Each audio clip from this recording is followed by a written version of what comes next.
Happy 2023 to you and yours. This is Sean from Gaming and BS. I wanted to do an intro for the following audio that you're about to listen to. You see, every Saturday morning, I've been getting up at 8 a.m. Central Time to stream on YouTube live. And many of you may already know this and actually partake in the chat. Thank you for doing that. You guys know how special that is to me and how it makes me get up every morning to do that. Without you, I wouldn't be able to pull it off. If you're not aware of the live stream and you want to check it out, even after it's recorded, head over to rpg.com. That'll get you to the channel and allow you to subscribe and get notified when I go live. So if you're up, I would love to see you in the chat. And frankly, if you don't want to take part in the chat, you just want to listen as you drink your morning coffee or evening tea, hey, that would be great too. Anyways, the last episode of the year of 2022, I had a special guest on the show. That's the audio that you're about to listen to. And I thought I would release it here on Gaming and BS because I thought you'd appreciate it. So without further ado, recorded December 31st, 2022, episode 385 of Gaming and BS.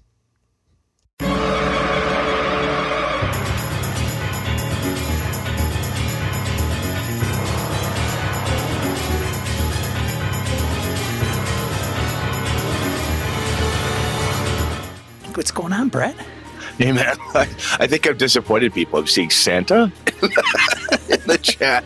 I mean, I've got the gray beard going. It's not quite that white yet. That's right, man. So morning. Yeah, morning. How you been, dude? Not bad. When the alarm went off, and I'm like, man, I gotta get up and do Sean's thing. I'm like, what the fuck am I up this early for? God damn, it's Saturday. I should be sleeping. I should sleep in. Yeah, but then I remembered I had to get up anyway because I've got to get the dogs out because my wife and AJ are out in Pasadena. AJ's in the band that's doing the Rose Bowl trip thing, so he's going to be in the Rose Bowl parade. So I'm like, I got to get up anyway. So for those of you that haven't heard of Gaming and BS, RPG podcast, some of you haven't. Some of you are well versed in the show and have followed us for a long time. But for those of you that don't, Brett and I hosted Gaming and BS for over 7 years and sunset it back in June. And so if you're interested, that back catalog is still out there. But nonetheless, we're doing a one-shot reunion here apparently on the New Year's Eve of 2022. And we were talking, Brett's like, I got some things I want to talk about. And I said, okay, we could do it on a Saturday if you want. I stream this thing. And he's like, oh, yeah, that's right. So maybe we'll get on there. So Brett, I'm like, well, what do you want to talk about? And he says, I think you gave me one topic about. I gave you two. You did give me two. Yeah, I talked about like skills, using skills and stuff. Because I had in the BSR Discord, I posted up a thing how I was running been running D&D and World of Darkness, all sorts of different stuff. And what? D&D and World of Darkness? Shut up. No way. Oh, and I did some Vaesen a while back. And then Swords and Wizardry. Swords and Wizardry has been a hit. And I've always liked it. AJ had his buddies over for Christmas. He's like, hey, Dick, could you run like a Christmas themed game? Like, yeah, totally. So we had like these little Krampus demons and shit. And his buddies, and I said, I'm going to run Swords and Wizardry. And AJ's like, oh, that'll be good. He's like, because I'm sick of my friends. This is my son saying this. I'm sick of my friends staring at their character sheets for everything they want to do. I'm like, okay, well, there's no skills here, So we'll see how that goes. And it was fun because what happened was they looked at it and said, oh, well, how do I'm a thief. So I've got thief skills. Does everybody have these? Nope, just the thief does. How does this work? A single saving throw, went through the basics for the rules. And they're like, well, what if I want to try something? And it's not in Swords and Wizardry rules, but it's a thing I do when I've run it before. When players get stuck and I'm like, look, your character should probably know this type of thing. Well, who's the wizard? Who's the magic user? Oh, I am, says so-and-so. Roll under your intelligence. Your intelligence or lower on a D20. And usually your intelligence is your highest stat. So you got a pretty damn good chance of making it happen, right? And then that's what I've used for like a skill check, so to say.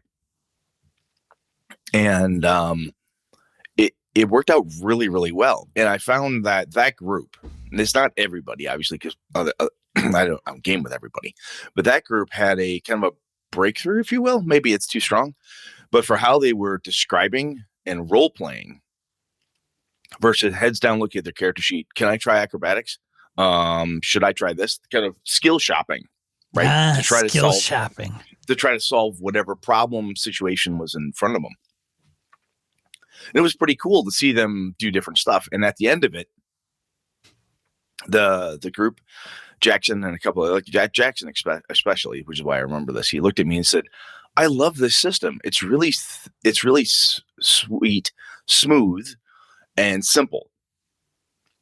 I said, "Well, that's one of the fun things about some of the older school stuff." As I said, it's a little bit easier. And I said, it's not as, Byzantine rule system as like a first edition AD&D. Like if you try to read the rules front to bottom. I said, if you want to get more complicated, pick up like Osric or Hyperborea, something like that. But those are written better and you can actually comprehend them. But they were pretty sold. They loved the idea.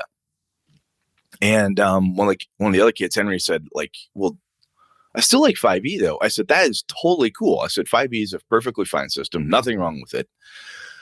But what that led me to, Sean, was the thing you and I have talked about for over 7 years. And I said it to these kids, and when I say kids, like 18 and under, right? I said, the more you play different game systems, I said, some of you play Call of Cthulhu, some of you played this or that. I said, the easier it gets for you to come up with some of your own creative ideas. All these kids are in band or in theater with my son and my daughter. And I said, I find for myself, the more I know about all these other systems, how they do different things, how the tone, the feel and stuff, it's easier for me to be creative as a game master and a player to get into the mode and get into the tone of the game, because I don't just have one point of reference. I've got multiple reference points of different styles and types all over the place. And they all looked at, the old guy's got an idea there. I like that. So I thought that was really cool. Just that I said those things, which is shit you and I have said for years, but I said it directly to somebody, face to face, and they went, "Huh, yeah, I can see that." And they told, I was like, "Wow, yeah. What other games do we have?" I'm like, "Dude, So I told them, I said, if you want to, just tell AJ, can we play a horror game?" I said, "I have Call of Cthulhu, Trail of Cthulhu." "Ooh, what's the difference?" So I explained the difference between the two. "Oh, that Trail game sounds fun." "Yeah, it's totally fun. It's a really hell of a good game. Let's do that." Or I said, I've got like really complicated. I have Middle-earth role playing. "Oh, I love Middle-earth." "Yep, but it's Role Master, which is really in depth." I've got, 2 different versions of Warhammer and blah, blah, blah. So it was pretty interesting because it kind of I was able to pull out because a while back, if you follow us on our Discord, I was able to tell Sean he was right. Took me 7 years, but I figured he was right.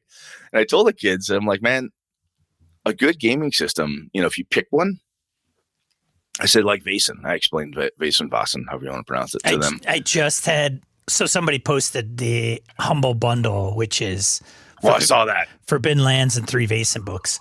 And I've got, the only thing I'd get new is the 2 of the Vaesen books. But, so it wasn't really worth it for me yet. And I posted it on Mastodon that it's kind of like a Twitter if you guys aren't on Mastodon. And one of the respondents was like, "Well, what's so unique about Vaesen?" And I'm like, "Well, listen to this show if you have an hour. And if you don't, then here's kind of the synopsis." But it's hard to convey going into Vaesen specifically. It's like hard, unless you've run it and you have like these 4 or 5 bullet points that you can just get through in very succinct manner. And frankly, I haven't run it. Right. So that's also, I mean, you could go online and listen into 10 YouTube channels that talk about Vaesen and 8 of them probably have never run the game. Yeah. Shots fired. Hey, but go, as you were going to say, it's a unique game, but it's hard to like,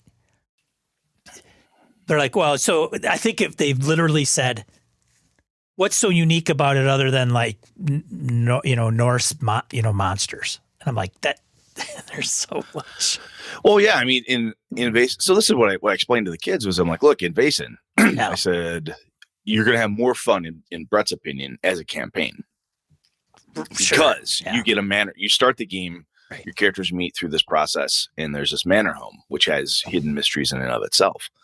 And as you advance the characters, you advance the different adventures and things you go through, you are unlocking, to use video game parlance, right? You're unlocking components of your own home, right? Of the place you hang out, hidden libraries, lost this. You get more followers, you get more edges and perks type of stuff that you can use as you go along. And you should be learning and chronicling what you're finding out about this Norse creatures that you're dealing with and developing your own perspective on them.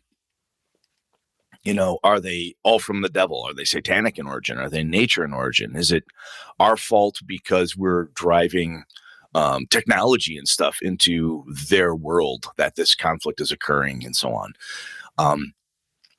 And the way magic, insanity, and pain and all that stuff works, it's just different. And I said to them, I'm like, you play those types of games, things that seem interesting, and you're going to find certain games that curate an experience for you better than others. Well, and that's where I was going with this. I'm like, I told him, I said, my buddy Sean told me for years, like, no, man, the system has more matter. And I kind of got there at some point, and I'm like, you know what? This is arrogant to say, but those of us who've been doing this for a long time.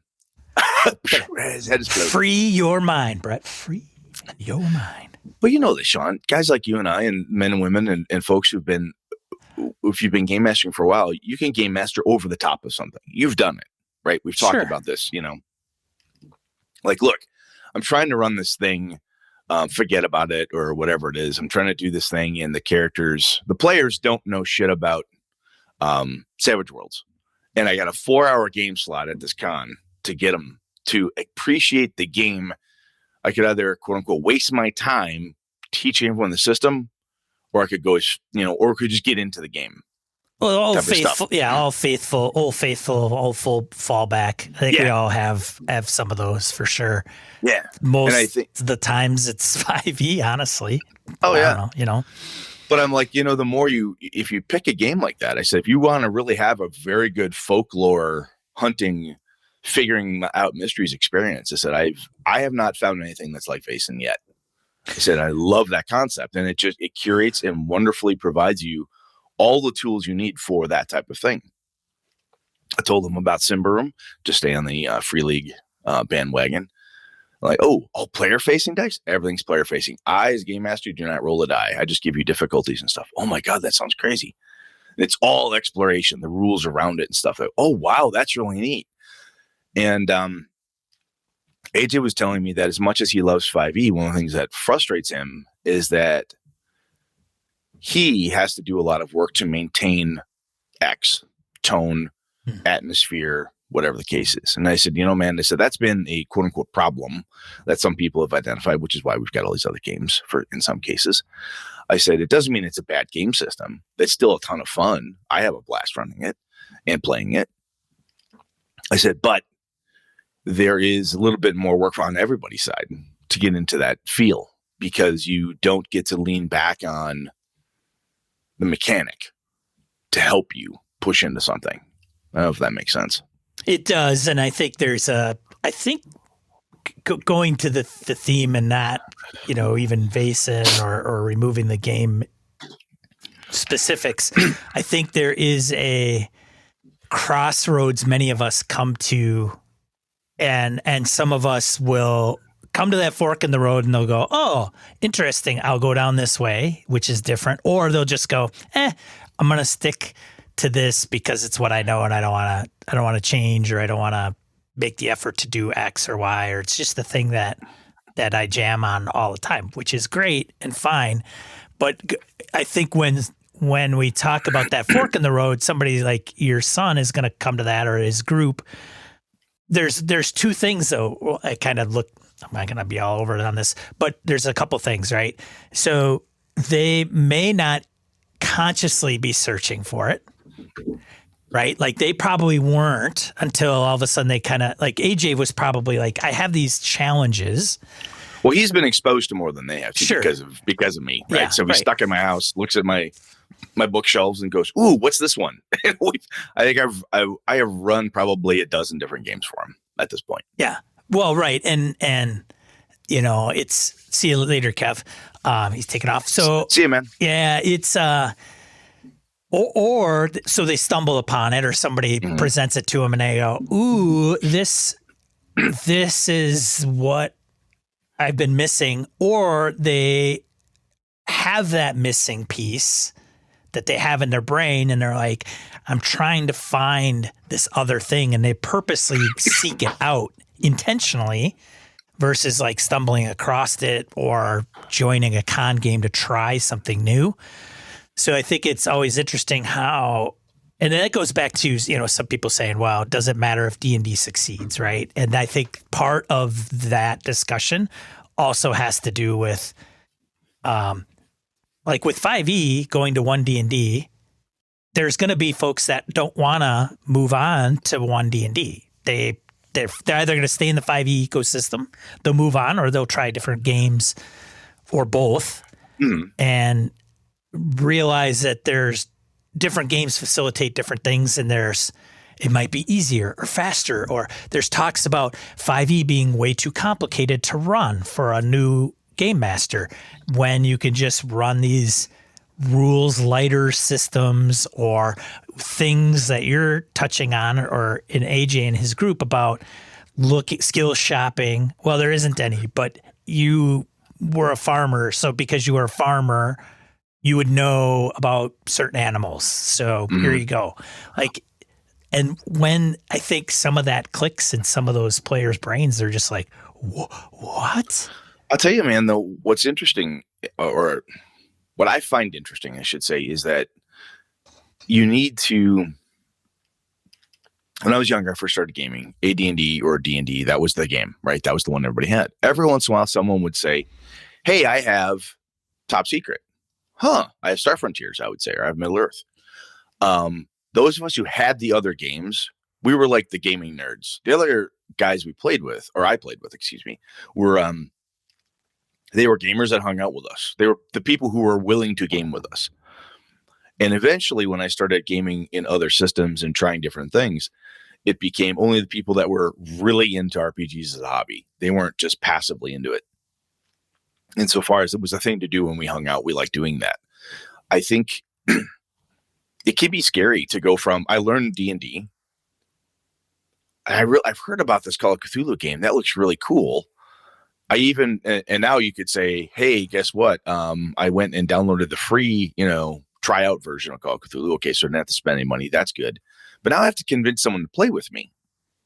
Yeah. And if you're 15, 16, 14, your teens, even 20s, or you have any type of, I don't feel comfortable going online and asking a shit ton of randos, hey, I've never done this before. Would you be willing to try Call of Cthulhu with me for the first time? That is terrifying for some folks. It's absolutely terrifying. And if you can't get your friends to try it, like the people you game with, you hang out with. Yeah.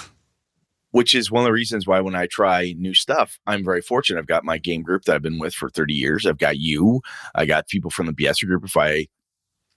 When I find time, I could say, hey, I want to finally get Symbaroum to the table. God damn it. Wham. I could go to the BS or Discord and say, hey, I'm going to run a Symbaroum game this day, this time.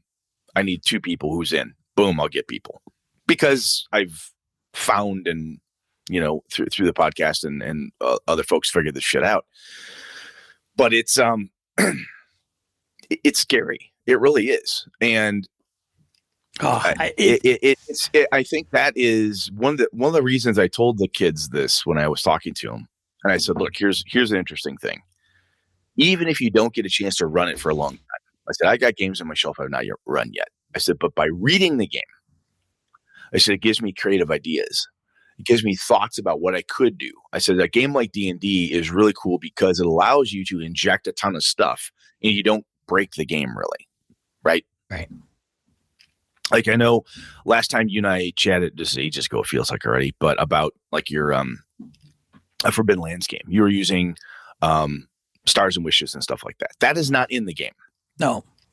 But it's a thing you heard about, you read about, you thought, hey, I want to implement this tool. It's not going to break my game, right, but it's going to be a thing that could enhance it. And sometimes just the idea of, we talked about this ages ago with critical hit charts. If you pick up Dungeon Crawl Classics, you get a copy of it. You're like, God damn, this game looks fun. Oh my God. I want to run a funnel. I want to do this. It's Ray says class. This is going to be a blast. Let's do this. And you talk to your friends, and those men and women look at you, go, I don't know, man. It sounds like just D&D. We already have D&D. I don't want to buy a new game. Can't we just play D&D? Crap.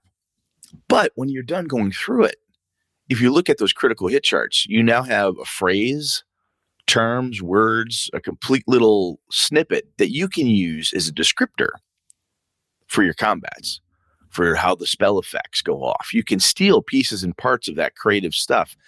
And I think there's a Matt Kovala said this, like, look, just because you play different games or speak other languages doesn't make you a better person than somebody who only speaks one language or just plays one game. I think you have an advantage in the RPG space in your creativity if you expose yourself to other components. I believe that one of the reasons I feel I'm fairly good at what I do when it comes to game mastering and playing. I think I'm good at it. I'm doing it for a long time, but I also work to read different things, try different stuff, and so forth. And when you do that, like I told the guys I was talking to, AJ's friends, they're in theater, in band and stuff. I said, look, it'd be like if all you ever played was jazz.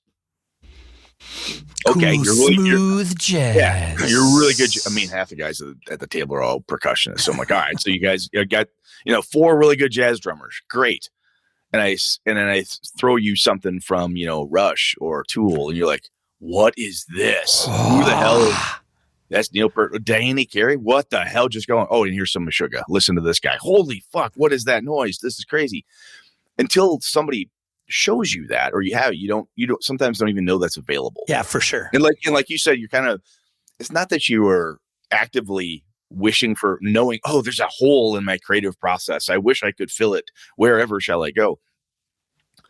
But I don't know. I think it's fun because it's fun to play and do all this stuff. But when I look online and I see people in Twitter or other places, oh, don't play that game. Oh, you're playing the wrong game. You should try this other game. And I think what sometimes people are missing is not the fact that, hey, this game does have a wonderful curated experience. What you're talking about here is you would love Savage Worlds.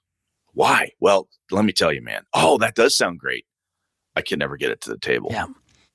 And the reason you can't get it to the table is because the 3 men and women you're playing with have no interest in doing anything different. And then I think it was who's Carl in the chat, like, it's like asking someone out. Well, yeah, Michael. You go, hey, so yeah, I've never played with you before. We're on the same Discord all the time, and we've talked twice. Would you be willing to commit every Saturday from noon to 5 with me for eternity? Yes, I will, Brett. Michael says some people just enjoy staying with the system they know. We all know folks like that. We know we would enjoy something else, but they get distressed when you challenge their comfort zone. Yes. My old group, Ty says, got so tired of made games. We homebrewed systems for the longest time. Going out, it's scary. Like it is. I have a guy I work with, and he's quite a bit younger than me, which is starting to become a theme. Like there's just, I think a lot of people the people that are younger than me are outweighing the people that are older than me. I think is starting to happen. In April I'll turn 50. So it's, I'm turning the corner. The world where I'll be like, your eyes, wow. You will gain 1 more point of wisdom, Brett. Yeah. Well, strength, constitution, dexterity. That's right. Take a hit. I gotta take a hit. But I was talking to Aaron. I started out the stream talking about meeting up with Aaron, and because he's local, and he mentioned how personal gaming is, like how uniquely personal it is, and it is. But having somebody point it out and going, okay, why I want to play with my friends. So going back to my colleague, he's a younger guy. He's got his friends. He's playing D&D, but he's starting to run into. Yeah, things that we used to hand wave as kids, I would say, right? Like, okay, we don't have much of a choice. Who cares? We don't know Brett's a terrible game master. We just have fun because this is a new experience, right? AJ's having the same. AJ's had the same thing. Yeah, he had a group of guys down at the before we moved at his original school, and they're still friends. They play online games and stuff, and they're into things. I've run for them, and I've run for his friends up here. And after I've done it for a while, he says, "Oh," I said, "How was it?" He goes, "That was a lot of fun." I said, "I'm going to tell you something. I don't want you to be offended." And I says, "I like all your friends. None of them are bad people. They're good kids. Every one of them." He goes, "Okay, what?" I said, "This group is better to game with than the other group." And he goes, "Oh, no kidding. Hands down. Hands down." And I said, "It's not like the other guys don't want to." I said, "But in your other group," I gave him two names. I said, "I would game with these two guys any day of the week because they're into it." I said, "The other three are just there to hang out." Sure. Yeah. Right. Yeah. And it was like, and he's hit that point where he's like, I want a serious game. He's focused. 20. He's now, what is he, 6'15", going on 25? He's going to be 17. Yeah. 17 going on 25 now already. Yeah, he's in like, the I want gaming a serious. space. Yeah. So I started a Greyhawk game with him, Lenny's son, Aiden, and AJ are the same age, and my buddy Alpha. So the four of them with me running like every other Friday. And he's like, this is the best ever. He said, "There's a long campaign. We've been growing characters. Oh, I love this. I love this. I love this." And he could never have that before because the kids he's friends with don't play D&D the way I used to, where I was the guy like, "So we're playing D&D on Friday after school? Who's working? Who's not working? Where are we at? Okay, cool. We'll play Saturday. drive, go play, right?" Anyway, I totally interrupted you, but the kid, you're a kid. I don't know how old he is, right? Well, that young whippersnapper you're working with, but it's hard because, depending on your age, like AJ used to hand wave certain things with his friends, and now he's like, I get a taste of something else. I don't want to tolerate crazy, goofy kid at my table. He's fun to hang out with or play video games with, but I don't want to game with this kid. Yeah, man. And so, that's hard to do, to look at people you've been playing with and say, yes. So Sean, I'm going to start a new group and you're not invited. Yeah. That's what you feel like you need to say or something. That can be tough. Well, and that is a weird beast, right? Like, so it's the gamut. Like, and it's not even an age thing. Because your son's 17, we got 50-year-olds that feel the same way. So it's not even an age thing. It's a strange pack like. So it's I get it, but I've played with so many people. I think you have talked about this with your day job and how you are able to. I have seen you at cons with you. I'm like, somebody comes up and says something and they walk away. I'm like, "Sean, who's that?" You're like, "Oh, that's so-and-so from this day and this time and blah." I'm like, fucking hey, you remember all that stuff. You can merge into groups very easy. I've seen you do it. There's different personality types. Absolutely. That can flow with that better. Yes. Yeah. And every group has its own personality. Right. And role-playing gaming is one of those incredibly personal, intimate things that you share with another group of people. Right. You hold hands at the table. It's very intimate. It's very intimate. At least at my games. And you're lucky we only play virtually. X card. Yeah. Sean told me no more tongue, which is just weird.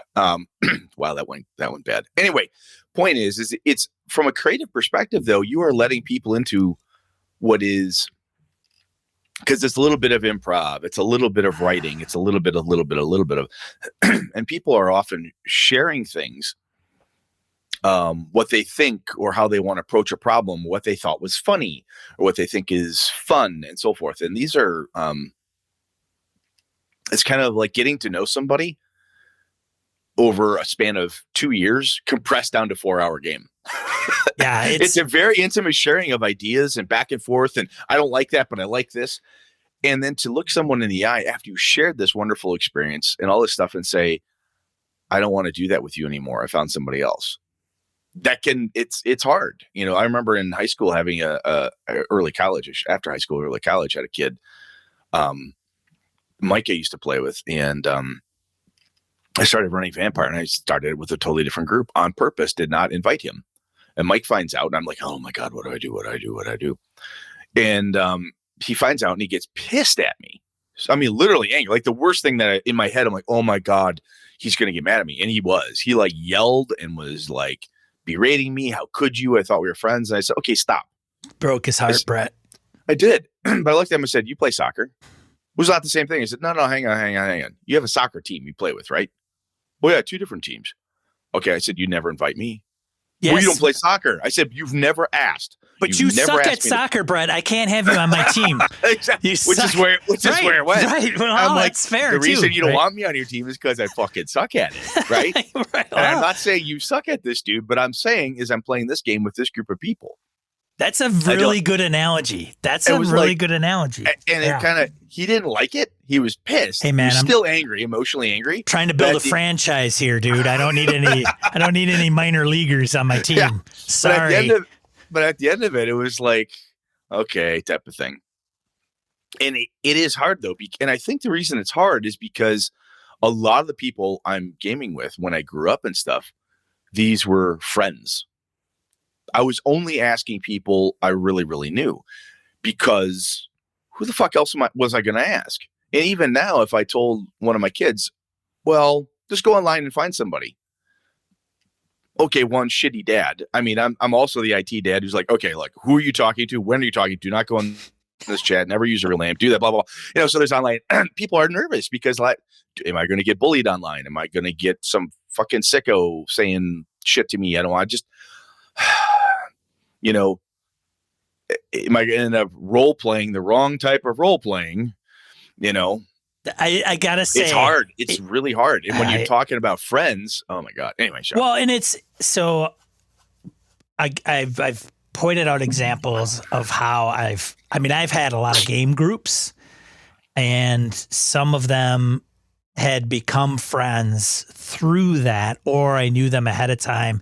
So many of the rare instances where I don't know anybody is running one shots for BSers. And even then it had to start somewhere. So even forum handles, Discord handles, Twitter handles, random encounter messages, some of those you can glean like what they might be about. Like they're not calling in with dick and fart jokes through their emails. Okay. But it doesn't tell you everything. It doesn't, right. It doesn't tell you everything. They could even be very, very gaming specific. Like Chris Shorb used to call in all the time. Like put Chris Shorb on the freaking It turns out he's the shittiest gamer on planet. No, I'm kidding. But he would call in all the time. And I don't think I've ever played with Chris, right? Do I think that he would be a fine gamer? Probably. I would lean, me personally would lean more on I'm sure Chris is a fine gamer. Totally. But if he were to join the game, he may be the light in the one that brings a lot of levity. It kind of doesn't take it. It's not serious all the time. Serious, right? Like this is like we're putting up a building, and if we don't do this right, the walls will collapse, right? Or the bridge, right? The bridge will collapse. We are saving lives here, people. Right? Yeah. Like we got people on the table, and if you don't get that, it's off. But because it is so social, and my idea of what a fun game is and your idea could be off just enough that we can't find the common ground, that your fun isn't my fun. Right. Yes. You are an awesome gamer in your space. I'm an awesome gamer in my space. Our space is just bunk.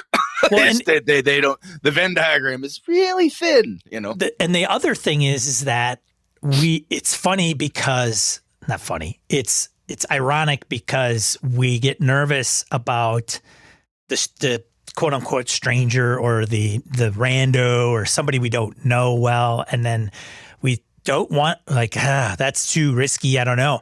And then we have friends that we've known for years and we go, I want to play this. I want to try this other game. And our friends are like, And then all of a sudden you've known them for a long time.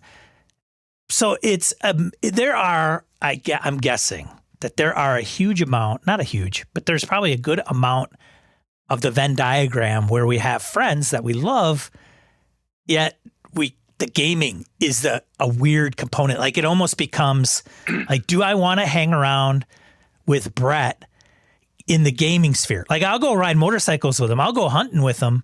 But now, and I've gamed with him for years, but I just don't want to game with him anymore.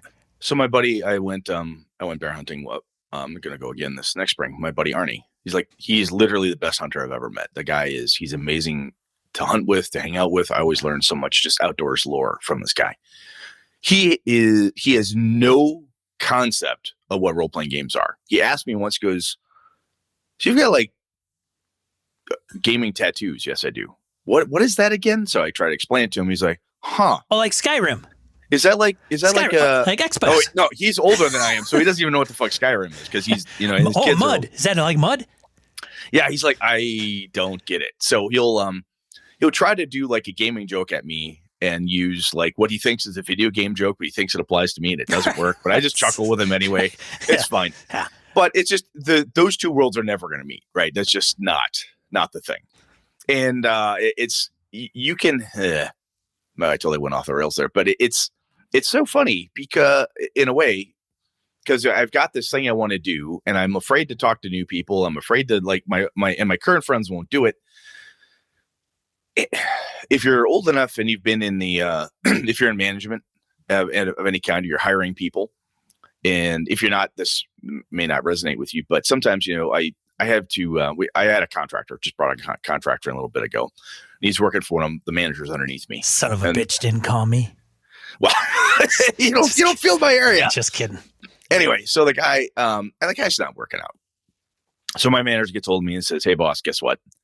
I'm like, shit. Okay. Get a hold of the vendor. We got to cut him. We got to replace him. God damn it. Now, guy was on the team 3 months. We're like, yep. Just no. Not working. No. Just not working. Interviewed great. All the signs were there. This should be a wonderful partnership. It didn't pan out.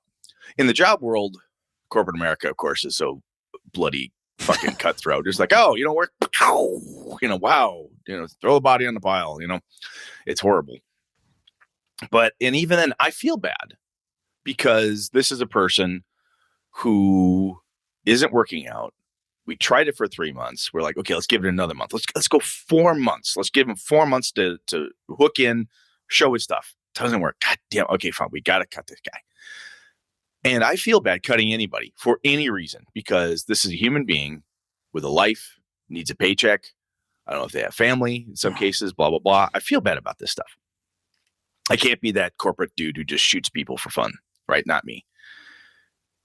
That's a job. We do not encourage shooting anybody. No. Well, world. No, not in the corporate world. No. But you don't metaphorically shooting people. Yes. Just getting rid of them. Right. And it's that. Is it the same as looking your friend in the eye and saying, I don't want to play with you? It feels that way. It has this horrible, heart-wrenching feeling, to me anyway, where I'm like, hey, man, I don't want to play with you type of thing. And it can be really hard. And it's not personal, no, but it's not. Is. But everybody it's so, oh, God. Yeah, and you only have a certain way of approaching it. You can, like this, so my colleagues walking into that, I never finished this story. He has a dungeon master. Yeah, he has a dungeon master who's got his own world, and he's writing it out. It's all mapped out. He's got all, and as soon as he says that, I'm like, oh, I know where this is going, right? Yeah, it's like Brett. He has a story, and he's gonna tell it. Damn it!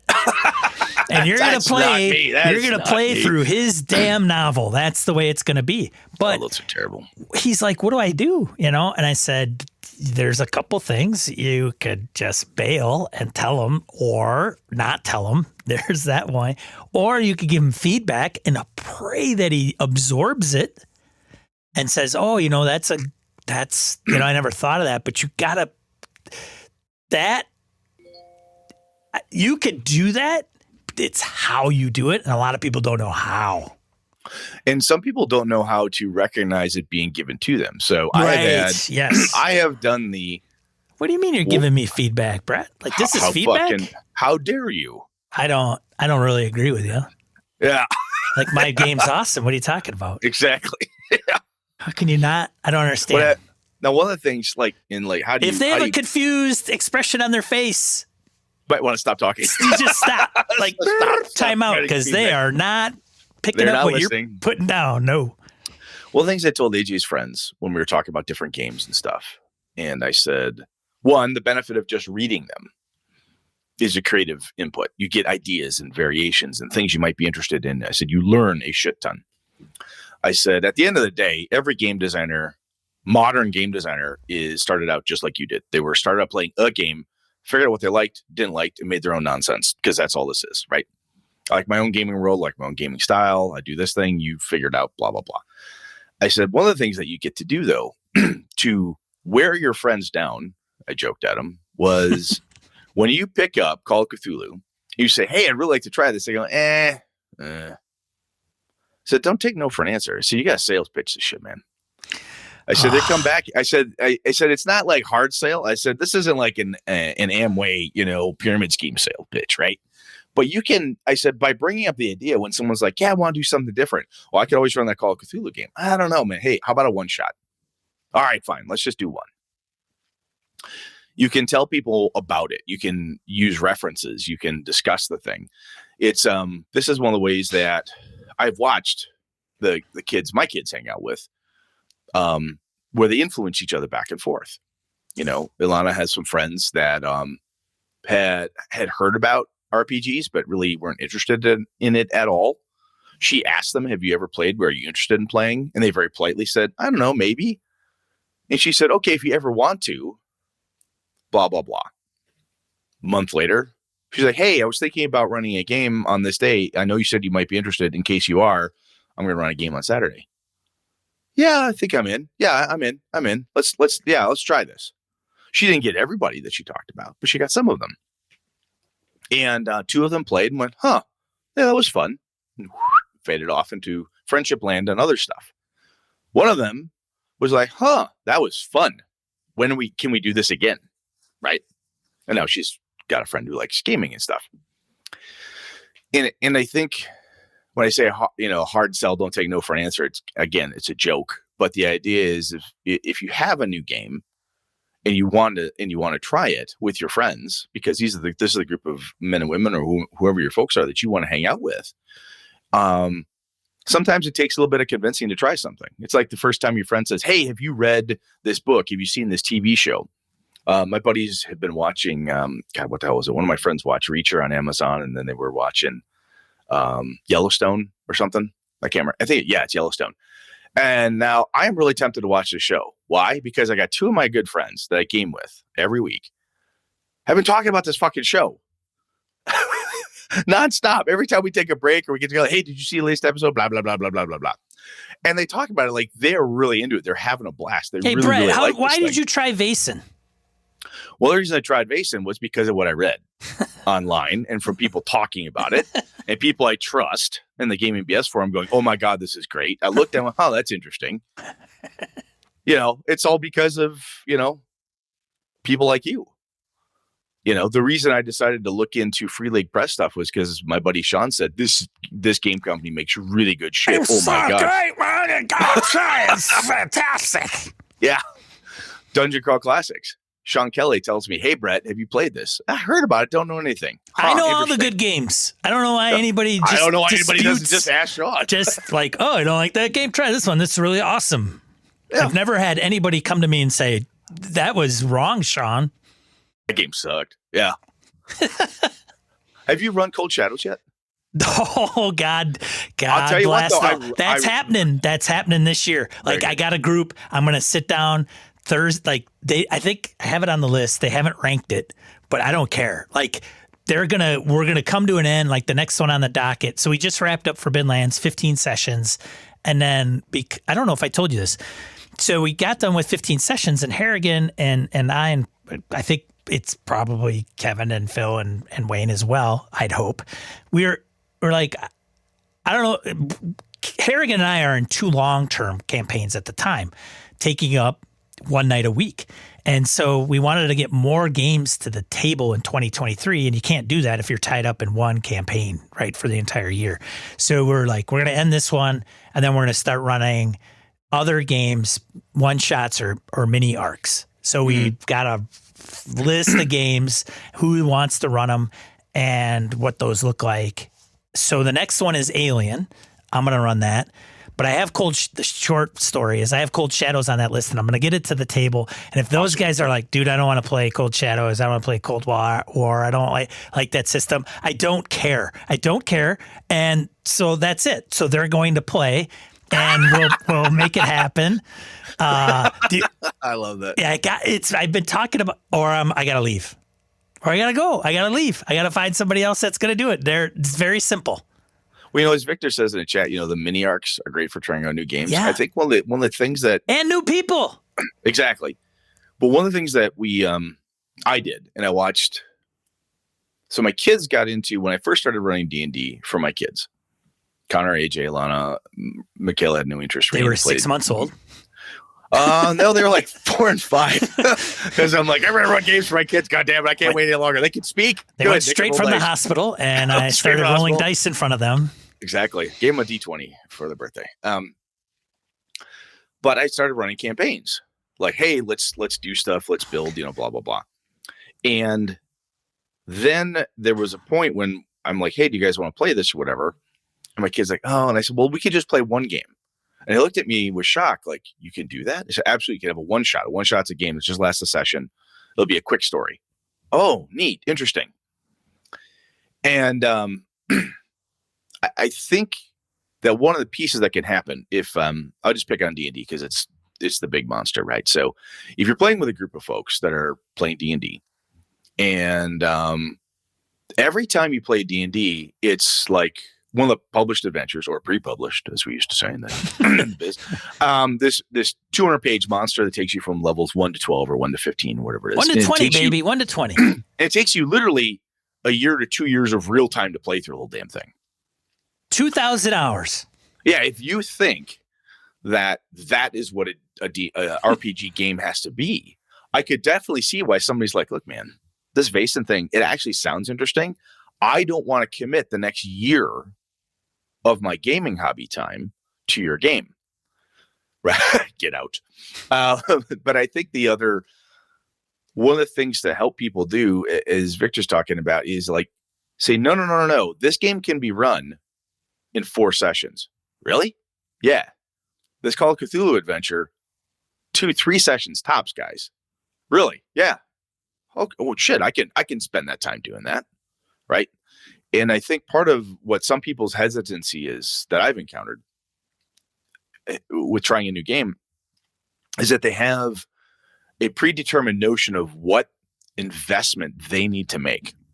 I had to buy 3 books. I had to read them all back to back. I had to memorize all the rules. Exactly. I don't know the character sheet. What dice do you roll? This is, oh God, what a slog. I don't want to start over. What is this? Oh, blech. Yeah, they have this picture of a learning curve that's like this straight, angle, 40, bam, 90-degree angle in the corner. Holy fuck, I can't learn all that. Like, look, guy, it's not that hard. Bang. Which is one of the reasons why you and I have said for a very long time, like one of the best things about a gaming convention is you get to go try the new game. And it's a compressed piece. Even if you don't master all the rules, it's fine, type of thing. With randos. With randos. Yeah, you get used to it.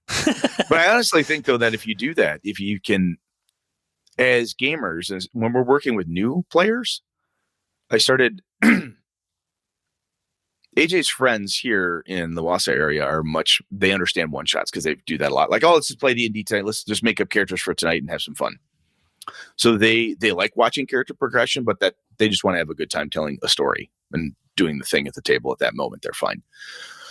But I think as game masters, as longer term players, when we're introducing new people, I think one of the things that we should be doing more of, and when we want to pitch a new game idea to somebody is like, look, this isn't like a year of your time. I could get this done in 4 sessions. Or, hey, let's just play a one shot. In the back of the Vaesen book is an adventure. It's really well done, in my opinion. I said this before on the BS show, man. It's really well done. Walks you through all the different pieces and parts. It's awesome. A great way to get everybody into things, and it's pretty succinct. It's not going to take you a ton of time. Took me 2 sessions with my kids. Bam, bam, bam, bam, bam. Got through it. Now, depending how long you play, whatever you define as the timeline for a session, but a lot of times those and the free game that comes with the Call of Cthulhu that you can do that in one night. On it's the haunted house one, you could bust through that pretty damn quick. 2 sessions tops, I think, maybe 3 if there's a lot of fart and dick jokes that really slow it down or something like that. But getting people to understand that you can try a thing briefly, right? It's kind of like, hey, I've never had Thai food before. Let's go to this restaurant. Well, I don't know if I'm ready to commit the rest of my life to only eating Thai food. No one who said that? You're trying this thing. And, but if your concept of gaming is that every game lasts for a year, is this incredibly in-depth 0 to 20 level crawl, that's a piece in the sales pitch. If you want to get your group to try something new, man, you've got to get that crew to understand it doesn't have to be a year's commitment, guys. Guys and gals here, we can play. Y'all just play for a little bit. I think there's a fine line. I agree with you on. I think that's like 101. Like, hey, totally right. But if you try to hard sell, I just know, and if your group, like, hey, I play insert game that is maybe a little more tactical. We're gonna play Alice is Missing. Like, there's certain games. Now, in all fairness, I'm also going and thinking my group would be not interested, but I don't know, but I do know. Like, I know Jeff, he's not going to play Alice is Missing. It's just not going to happen. Well, he'll be like, let me get this straight. Wait a minute. Hold on a second. It's a text game? Yeah. And we play teenagers? Yeah. That's dumb. Shut up, Sean. Like, sorry, Jeff. It's just, I gotta find somebody else to play with. I gotta find other people to play with if I want to play that specific game. And I think unless you run into, going back to playing with people that you don't know, I've been blessed with a couple things. One, if I've run for BSers one shots when I was doing Star Wars Age of Rebellion, a one shot you can garner a lot of info on a person's play style in a one shot. Honestly, really quickly. And then if they haven't interested, so then you tie that into the gaming moot that was set up where people were like, hey, I'm willing to run these games and expose other people to these games. And then players can go through there and say, I want to play that and try it. You combine those two things. That's how the Forbidden Lands guys that I game with came together, because I gamed with them. I'm like, so did I game with each and every one of these? Yes, maybe 1 or 2 multiple times. And then I could go on that list and go, oh, they all want to play Forbidden Lands. Freaking fantastic. So do I. And I'll run it. And here we go. I'm going to run this for 5 sessions. Ends up being like 6 months for me. And then, 8 months for Harrigan or whatever it was. But it's those, because a lot of folks in the gaming hobby aren't doing podcasts. They're not watching YouTube. They're not going to gaming conventions. They have their home group.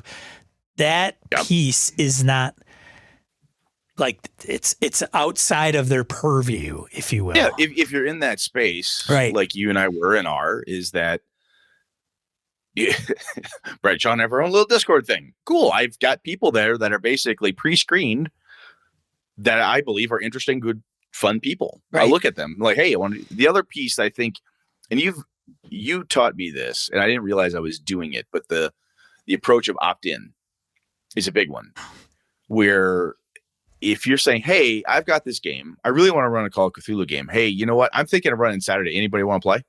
Just one day, one game. It's a short game. You look at your game group. If nobody wants in, if no one opts in, they're like, okay, well, there's no interest at this time or whatever. And but when you're playing, the concept of like using your Discords and that type of thing, like when you're explaining what you're doing, looking at and saying, okay, how do I write up like my little 1-pager sessions, or I want to do this with this and this and this and this and this, and then get people to opt in. That is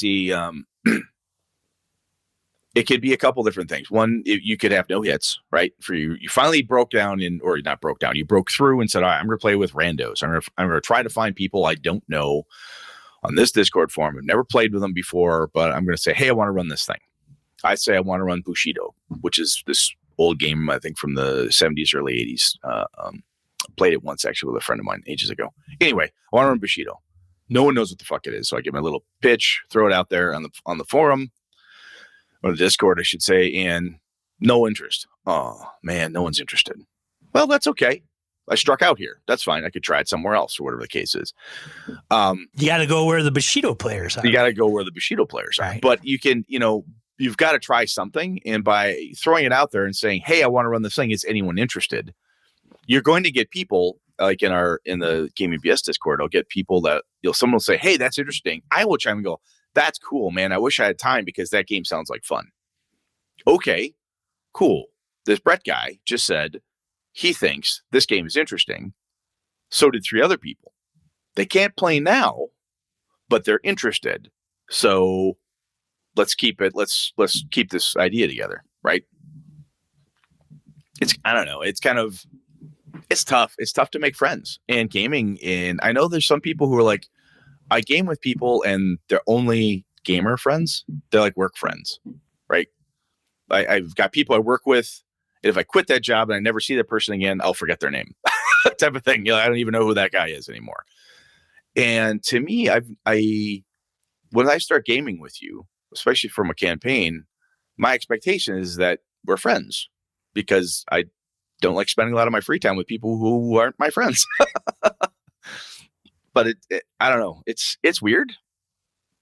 And it can be very uncomfortable to try to break out, play new crazy games with new crazy people you don't know. Because, I think most of us want a game with our friends. It's not just random. It's not only strange, but it might even be more. It can be on one end or the other, more strange or way less strange now in today's world. Yeah. Right? Because now we could facilitate the community or the social pieces and understand, like tune into somebody and see what they're posting every day on Twitter or whatever. And then it could be very the line can be very like direct and like, here's this line and this is where I lie on this side or the other. Yeah. And it's a crapshoot. I mean, it's I don't know. We went from running these different games, like where it's an epiphany where the system matters, to like now it's game group. Well, so it to me, it's all kind of tied together in a way. And one of the pieces, like to go back to the system matters plus epiphany piece here, is like, so I went from 5e to Swords and Wizardry with AJ's friends. Is it a big step? Some people may say yes. Some people may say no. It's basically a D&D type of game. I don't think it's as big a step as going to like Alice is Missing. No, it is not. Right? Like no. Or Night Witches or something like that. I mean, like, what the fuck? Or Burning Wheel. Holy fuck. Right. One of the beautiful things about a group, if you want to get people who play only a game like D&D, which is very toolboxy type of game, lots of options and things and weirdness. Everybody drink. Everybody drink. Brad says toolbox drink. So it's early for that. We have the bingo cards out, Brett. Oh, so do you? Just okay. Waiting for somebody to yell bingo. But when you there is so much within the D&D community, online and other places, that say, hey, here's a way to make this game more fun. Here's the thing you could do to add in there. Hey, here's Stars and Wishes. Hey, here's this thing. Here's this thing. If you read another game and you're like, hey, I like this idea. So I'm going to use like the gritty healing rules that are in D&D, but I'm going to modify a little bit. Oh, I read this thing on a Matt Colville post, or I saw this thing that Sean and Brett talked about, or this other thing. I want to try this. And you can introduce that type of thing in a game like D&D. And it doesn't really break the game because it's just more of a stylistic thing. It's filling a little spot or whatever. You modify the rules slightly, a little homebrew, if you will. And then if it works and the crew likes it, and then you get to say, yeah, I got this idea from Call of Cthulhu, Vason's Savage Worlds. I got it from, hey, I want to try a different way to do initiative. I stole this from here. Or you know what? How come the game master didn't roll out of dice tonight? Or why did we do X, Y, Z? Well, I stole that from Symbaroum. I stole this from here. If you pull back the curtain a little bit as the game master, or as the player, or especially game masters, we have an easier time of it, of when you modified something and you can tell people where you were influenced from, then people go, I like that. Tell me more. Right. So it's like spiking their drink. A little bit. Yeah. That's probably a really bad analogy. That's a terrible analogy. Actually, in this day and age, made me cringe a little bit. There, but, it's not. You're not violating them for God's sakes. Let's come on. But it's more like drugs where the first one's free. Right, there you go. But you're like, wow, that was kind of fun. I like that. I didn't realize I like pickles. Really? Yeah. Well, I got a whole jar of pickles. Well, fucking hell, let's have some more. Close your eyes. Close your eyes. Try this. Eat this. What does it taste? Does it taste good? You're eating. Yeah. Sushi. Dirt. Gotcha. You're eating dirt. You love dirt. See? But if you borrow stuff from your favorite game, or your new favorite thing, you've got an idea like, wow, I just read Dungeon Crawl Classics. I think this would be fun. Right. Or you saw something in this new whatever it is, you can go ahead and try it. And then when you tell people, hey, I tried this, I pulled that in from this game. Did you guys have fun? Yep.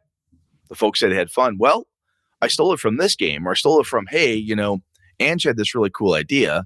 I took it from Ange and we tried this. Wow, that's really cool. Where'd she get that? Wow, that's a kind of a Fate thing. Really? Never played Fate. Well, I played with Ange one time. I thought it was really cool, and it just felt like it would transition over here pretty well. Well, what else does Fate do? That conversation can start. And it's a thing that can be done. Not a way that you have to do it, right? That's just an idea. But I've had good luck with that in the past, where I've modified a game system a little bit just to enforce a theme, and a game system that isn't heavily focused on a certain theme. Taken something from a game that is, squished it in there a little bit, and then it starts working. I had that with I stole ideas from Delta Green and used them in a World of Darkness game. This is a number of years ago. And I told the players, hey, this concept of background, this concept of how X, Y, or Z works. I can't remember what it was. This is 5-6 years ago.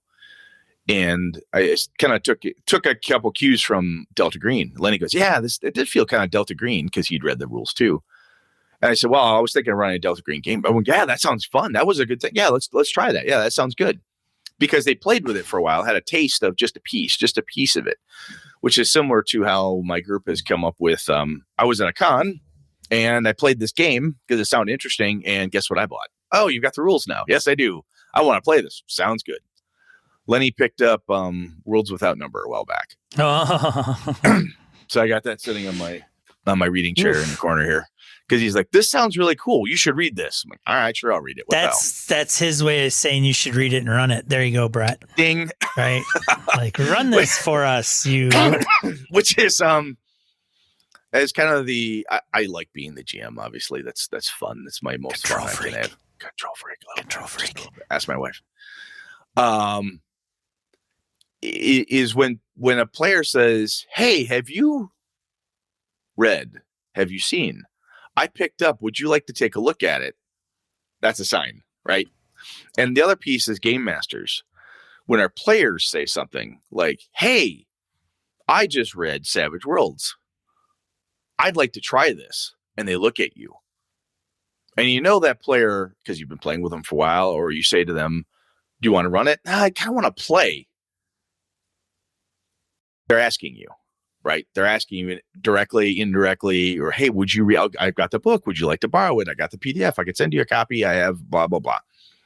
And it's kind of the, as game masters, then, if we're open to our players giving us ideas about things to do, the give and take there's, and your players should reciprocate. When you come up and say, I just bought Alien. I want to try this. Right? So I think that's the other component, is that if the only person in your gaming group that basically dictates what it is you're going to play is the person running the game, right? Then if that's how that gaming group works, I guess, because I know there are some that do that. But if you've got some back and forth with people, I know, Sean, you're just such a douche when it comes to that. But if the players if the player brings an idea to you, you need to be open to that too, because that helps the back and forth when it comes to new games. Except for Sean. Sean's like, I'm going to run Cold Shadows come hell or high water. It is going to happen. Like, it's just, if I got to go and find 5 randos. Sean's going to shut down the entire Gaming and BS Discord if nobody wants to play with him. I could do that too. Fuck you. I'm going to hold the community hostage. Just one more day. If I don't find my 5th player, it's going to go. So who's an iron in the corner? All right. Rocha. Fuck, I got to play. Shit, son of a bitch. Okay, fine. Thank you all for volunteering to play this game. Just sunken-eyed. You know, one thing that I realized, so there's, to kind of pivot and not to get into the weeds, but there's been some videos talking about 1D&D and like, you know, the world's going to come to an end and Wizards is making money and they're a corporate money grubbing institution. My favorite response was Tim Kask. He's like, hey guys, we'll be over here in Grognard Corner. Just so you know, we've been there, kids. It's okay. I got a beer for you. Have a seat. So those, and then I came across a video and I'm gonna post in the Discord, and I've watched him and he's got a decent amount of followers, and he's a big 5th edition fan, and he goes through some of the releases of the Unearthed Arcana articles. But, you know, he's deep in it. And the only reason I bring this up is because it's amazing to me, and now I'm going all the way back to how he started this discussion, Brett, is it's utterly fascinating to me. Not fascinating, that's probably too strong.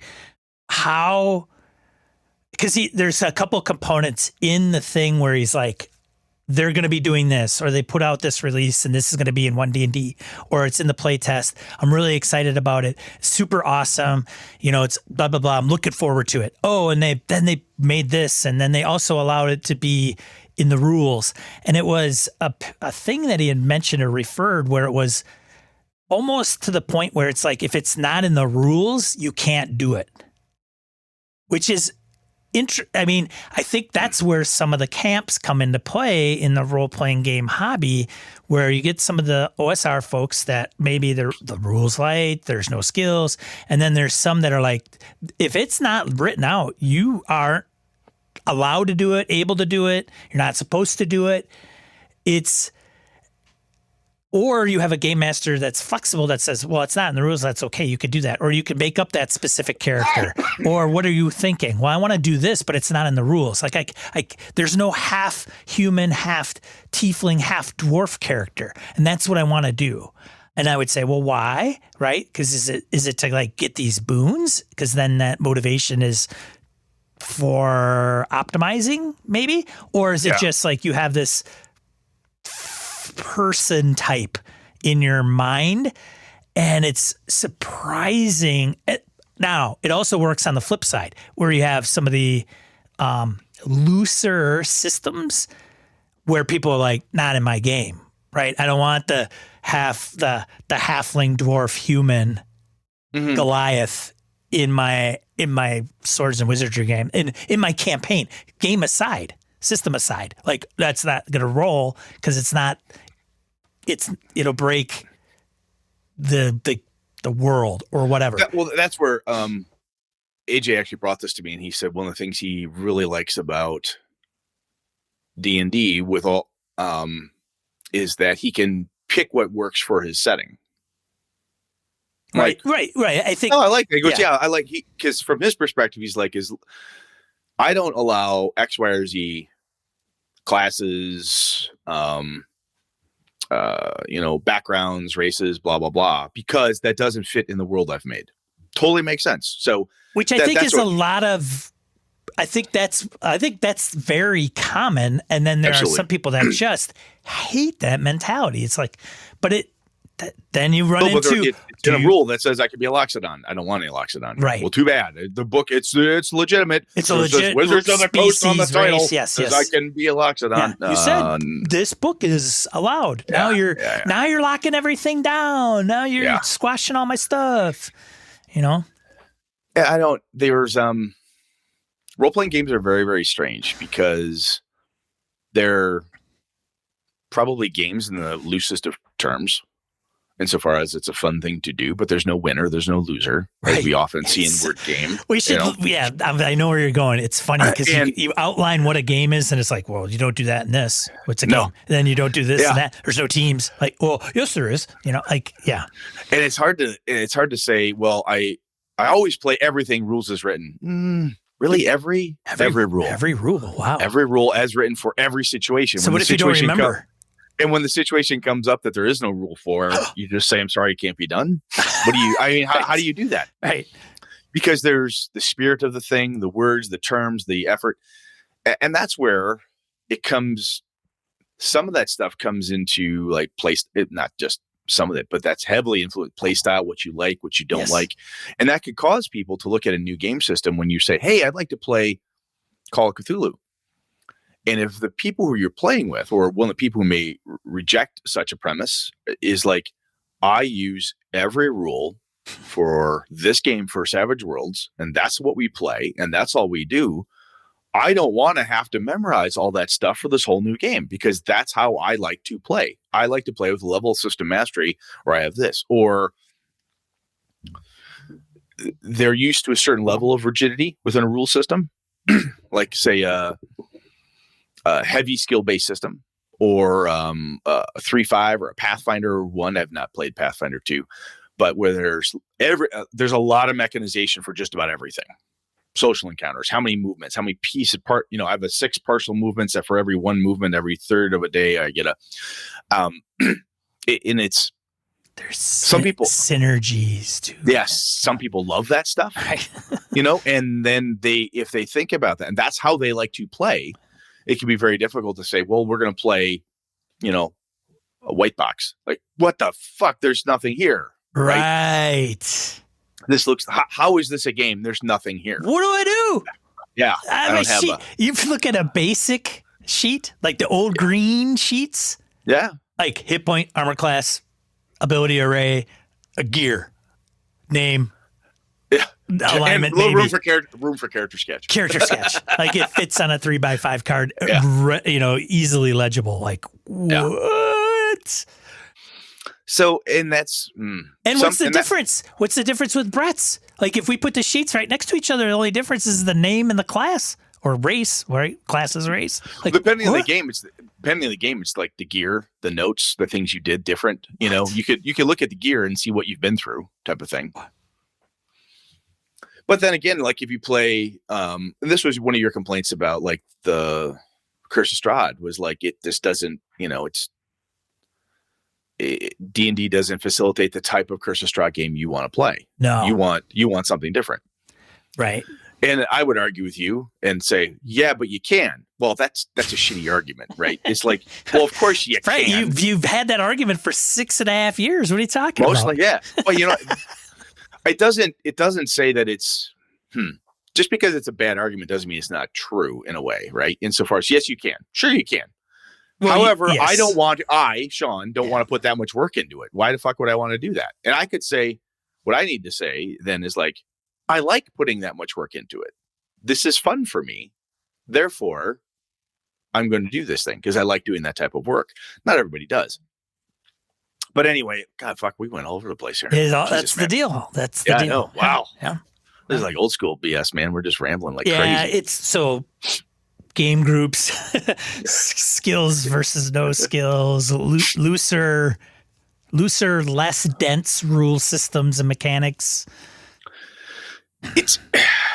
There's so many, the golden age of gaming is now, right? There's so many options and features and functions. It is very difficult to find a game that fits for the group of people you want to play with.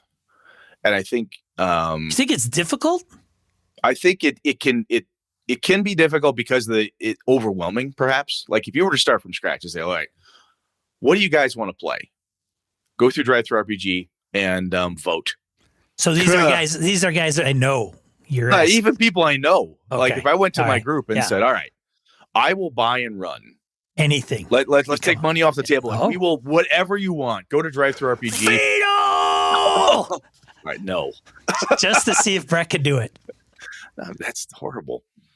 But if you just said, okay, go through DriveThruRPG and vote. I mean, I've gone through Drive-Thru RPG and just said, oh, interesting. Similar to click, click, click. Half hour later, I'm in some weird rabbit hole of some indie publisher. I'm like, wow, this looks kind of interesting. There's so much stuff. There's so much fucking stuff. And I don't know. It can be really, really hard. And that's why I think. That's why we need the eHarmony for gamers. We need to quantify everything. Yes, quantify everything. Fill out a shit ton of forms and fields, and it'll spit out your ideal game group and hopefully friends or even mates. Exactly. One of the boxes has to be, don't put me in, don't tell me what to do, or don't pigeonhole me, whatever. Well, that's why I think the game everybody knows is often then D&D or Call of Cthulhu, the big names, right? I mean, and sometimes that even changes, right? I remember for a number of years, GURPS in my circles was a big name game. GURPS, Champions, Rollmaster, Dungeons and Dragons, the vampire games. Depending who you're gaming with, where the fuck am I going? Where I'm going with is like the big name, the thing that is well known, is often something that everybody has some connection with in some way. So it's okay, we could play that. We all kind of know what that game is. Yeah, let's play that game, right? And I think that's kind of how folks sometimes in a gaming group default to certain games. I have learned, even to go back to the opt-in, opt-out perspective, Sean. I've started with my group is like, I'm going to run this game. I don't know if I want to play that, says JR. Don't play. You know what? We'll sit that one out. Sounds fine to me. Still love him. Still one of my best friends. Love the guy. Hey, you done with that? Yep. He's just a dick for not playing in your game. Oh, yeah. He's off the Christmas list. No more cards, nothing. Yeah. Yeah. No 6-pack of brew for you, buddy. But then it's like, well, I'm going to play this other game. Oh, cool. I'm back. Can I play that one? Yep. Always a seat at the table for you. Fair weather gamer. Totally. He doesn't like Dungeon Crawl Classics. What the fuck is wrong with him? I don't know. But, he doesn't want to play DCC. Totally fine. Moving on. Who are you gaming with up there? I don't know, man. But I get to the guys I'm gaming with. I've known these guys for 30 plus years. So if somebody says, well, that's fine. That's okay, because in the group there are, I think, 4 or 5 campaigns going at different times and things and efforts. So we all see each other in different places. And so like, hey, how's that X game going? Yeah, pretty good. I'm not a big Star Wars guy. If Nick is running a Star Wars game, Lenny and I usually bail out because it's just not our thing. I know, Sean. I had to bring it up. Just, watch Andor then. Then you'll be a fan. You're watching the wrong Star Wars. Watch the wrong Star Wars. There you go. There was something I was going to say about the... shoot. Sorry. No, it's fine. It's fine. It's just fine. Everything's fine. Nice, everything's fine. It's fine. Did you get... So I'm going to totally break... Did you get any gaming stuff for Christmas? Anything like gifts that were gaming related? People don't know me for gaming in my family. Like I've known my wife for 25 years. Love her to death. She got me my first, I don't know if she bought me dice before, but just this past birthday, she bought me a gamer t-shirt. Nice. It's a white t-shirt. White, go figure. Like weird. Like, see, that just even tells you like, oh, white. Oh, okay. Right. It's not even at least gray. Come on, man. It's not gray or black. What's going on? Yeah. And it's like got the D20 with the 1, and it's like, oh crap. That's what it says on it. Oh, and she goes, I don't know if you know what that means. I don't know what that means, but I'm hoping you know. And I'm like, yes, I know. It's fine. Yes, I know what that means. Too. Right. But, love you. Thank you. But anybody in like my mom, my dad, my sister, my wife, my in-laws, my nephew, they don't know any of that stuff, which is strange because usually it's the opposite. Like if a family member goes, I know I'm going into a tirade here, but if a family member, like say for example, like, oh, I love the Peanuts, right? The Charles Schultz characters. Then it's like you latch onto that forever. So yeah, that person's going to get so much Snoopy shit. They're going to be like drowning in Snoopy. Like, what do we get Brett? Well, he said he loves the Peanuts. Like, get him the Peanuts shirt. Give him the Peanuts blanket. He said that 20 years ago. Said it 20 years ago. Like, that's the only thing we know Brett for or as. Yeah, and it's funny because it's the opposite for me. But I also don't think they would even think if they thought they were being like, oh, I know what Brett I know what Sean would get. I know it. Sean's a gamer, yeah. Oh, and he likes those fantasy games. Oh, yeah. So I asked around in my circles. Sean opens up the gift of Christmas. Skyrim for PS5. Yay. Like, isn't it great? I heard it's awesome. Everybody's playing it. It's like fantasy. You like those games, right? You play them all the time. Thank you. Yeah. I'll return this later when you're not looking. Do you have a receipt for this? I hope you do. So I didn't get any, and usually if I do, it's Merry Christmas to me. I got some metal dice with blood splatters on them. See, cool. You've got kids that game, so they can always inform. And my wife and Susan has played too. Yeah. Yeah, she's played a little bit, and I ran a convention. I did this thing, and my house is full of stuff, and yeah, there's a connection there where like and if Susan's like, I think he'd like this. AJ, get in here, take a look. He's like, oh yeah, Dad would love that's a good game. It is a crapshoot though. I gotta say. Oh, totally, dude. It is very. I brought Brett a book. Like, oh, hey, Brett. Like, I did a podcast with Brett. I'm like, Brett, you probably like this Midgard book. That guy, he sold it or gave it away. You gave it away to JJ, yeah. But I'm like, you did it. What was I thinking? What was I thinking? I buzzed through it. I'm like, this is pretty interesting. I'm not going to run this. No, he's never going to run it. AJ's looking for a game world though. That's kind of this style of stuff. He's going to dig this, and he's run 2 campaigns in it. And he's like, this is a lot of fun. He loves it. I should have bought everybody from the Jeff group, which I haven't gamed with for now probably 3 years, close to. I should have bought them all like Alice is Missing. Alice is Missing. I could just hear Jeff. Like he would that would prompt him to call me because he doesn't call me or text Sean, me. What the fuck is this? I got this gift. Like, thank you, but what the hell is it? You know, like it's a game, Jeff. We're gonna play. Why are you mad at me? What's going on? Too funny, right? Yeah.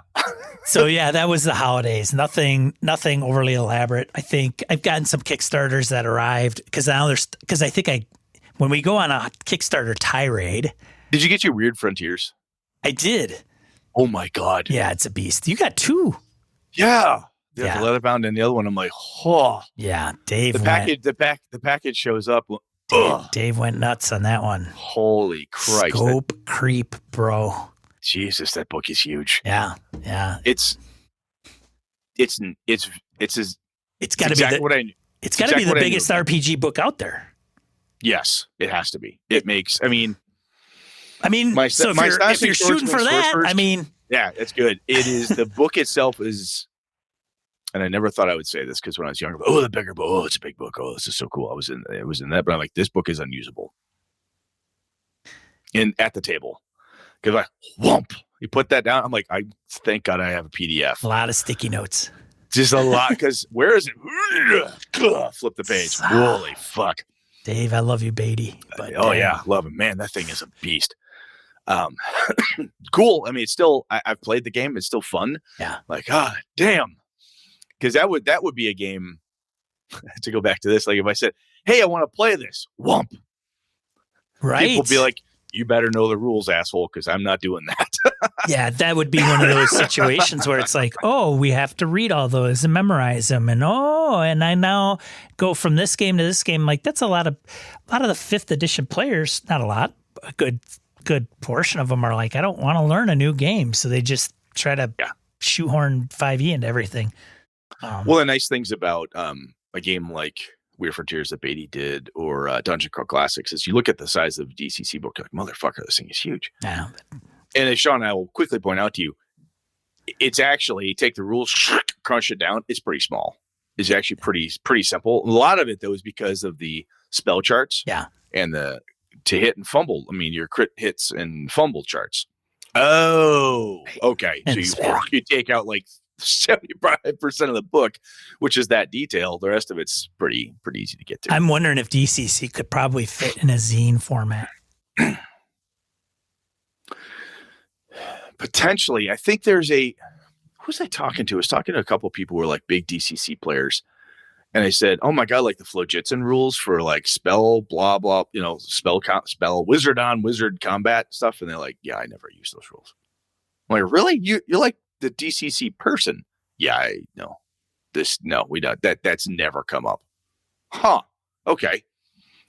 So it's interesting when I hear that type of story. But I'm like, yeah, I think if you took that out, you could definitely get it in a zine style. Totally get it in a zine style. Yeah. So, Brett, 2023, to end of 2022, did you have games on your list? Because people probably don't know. Did you have games on your list that you wanted to get to the table in 2022? I had Vaesen done. So that one made it to the table. Yeah. I had 7th edition Call of Cthulhu done, got to the table. So that was cool. Like it.